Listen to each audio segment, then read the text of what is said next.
I actually think about the big picture. Moving forward, Steinmetz speaks on a modern Ohio State. Weather woes, March brings in more cold. It's absolutely important to pick, the team that you think can best represent you. And it's election season for USG at Ohio State. All that and more up next on Buckeye News Now.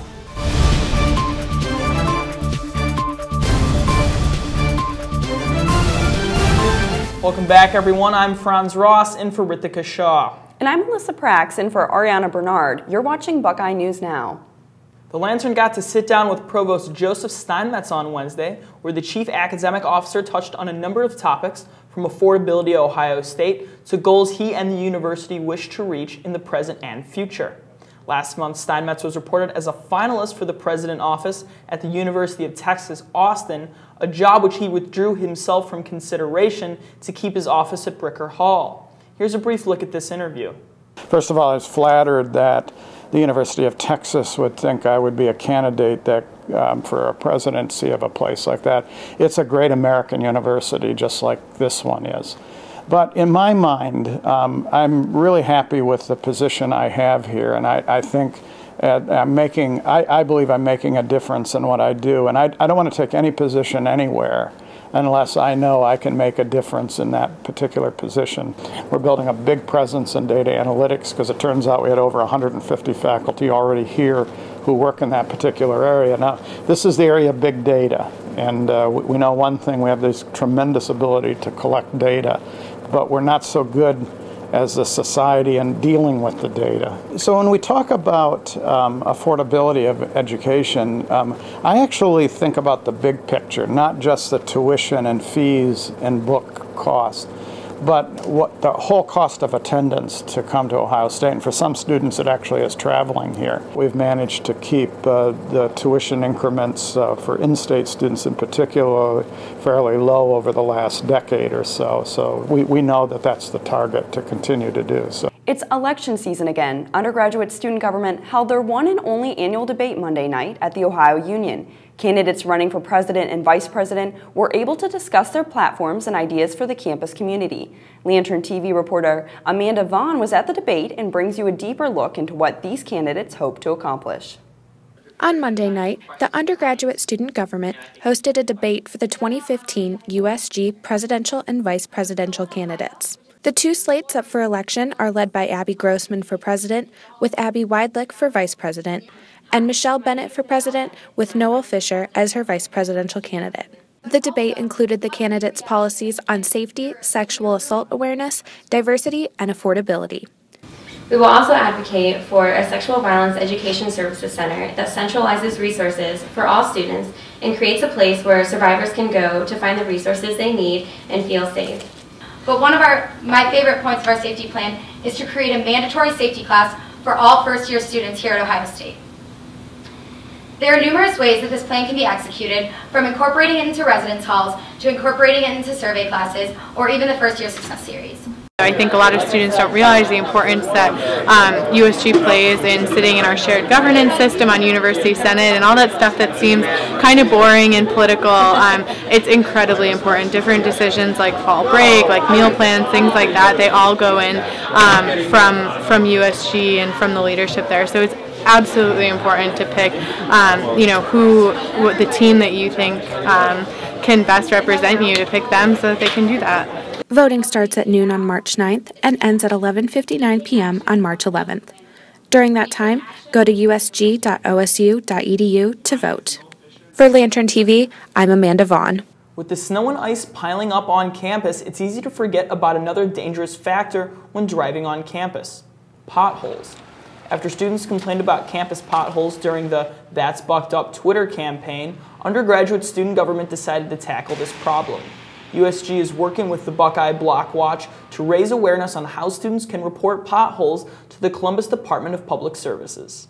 This all kind of stemmed from something called the That's Bucked Up campaign, which was a way of reporting on social media any problems you saw with the university. So I had tweeted the same thing about the potholes just because I kind of wanted to help raise awareness for the campaign, but it was a genuine concern that I had as well. And it got a lot of attention for some reason. People must have related. And so I think that just USG is here to speak for the students but also help the students, and so I think it did both in this situation. A lot of students recognized that this was a problem by favoriting my tweet or retweeting me, and then USG is going to help recognize that problem as well by using resources to help fix it. From last November to right now, street crews have fixed nearly 27,000 potholes. Students can call 311, an extension line for the City of Columbus Service Center, to report pothole locations. Speaking of redevelopment, 9 acres located around 15th Avenue and High Street are set to be rezoned and transformed. Although she denied the request to comment on camera, Campus Partners President Amanda Hofsis told The Lantern the rezoning would allow for a public square. A hotel, parking garage, shops, and apartments are planned to fill the area. The public square would be placed where the O Patio and Pub, Two's, and Jimmy John's are currently located. So how do students feel about the rezoning? I'm going to be really sad that no one's going to be able to experience those places later once they tear all of them down. And I think that they're a lot more of a college type culture than it is for a hotel to replace it. I think it's a good and bad thing. I think that we lose a little bit of like the cultural identity of like the High Street offers, but at the same time, I think it offers a way for people to visit Ohio State a little easier. The rezoning process is expected to last through the summer. If approved, developments would begin independently of campus partners when property owners secure financing to contract construction. Coming up, one student organization calls a hair salon home. Buckeye basketball takes over Happy Valley. Stay with us.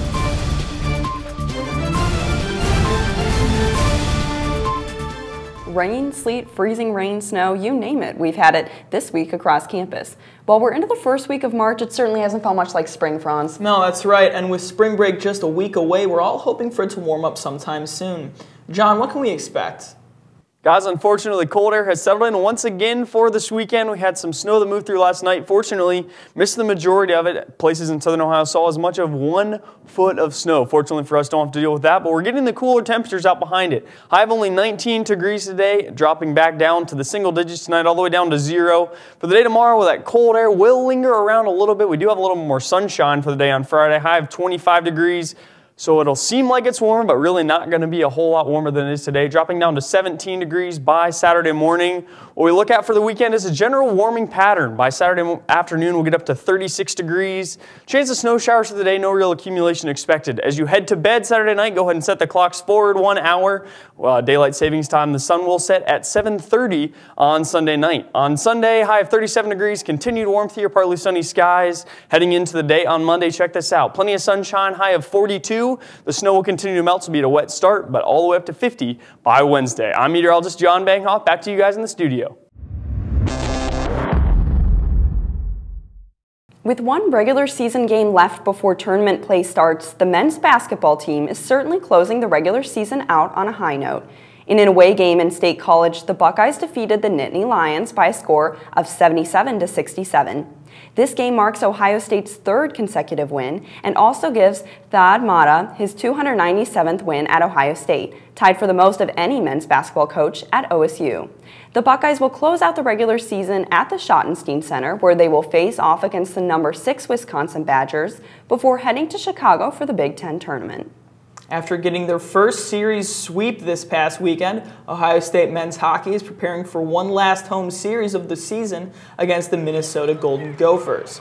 Here's what head coach Steve Rolick had to say to the media at Wednesday's press conference. It's very difficult to win back-to-back anytime during the year, you know, with the parity of college hockey, and it took us long enough, but it was certainly it was nice to get a sweep here at home and continue to build some confidence and some momentum moving forward. One High Street hair salon isn't just for cutting hair. Rendezvous Salon on High Street is also home to a student-run radio station called Arouse. The Lantern assistant multimedia editor Khalid Malalam takes you inside their operation as part of the new Lantern TV series, profiling different characters around campus. It's a perfect place for like freeform radio, I would say, because it's the kind of atmosphere where pretty much anything goes, and so it encourages our DJs to do interesting things, and I think that's wonderful. Well, that's just a taste of Arouse Student Radio. You can see the full story on the Scarlet Scoop this Friday. That's all we have for you this week on Buckeye News Now. Remember to like us on Facebook and follow us on Twitter and Instagram. Thanks for watching. We'll see you next week.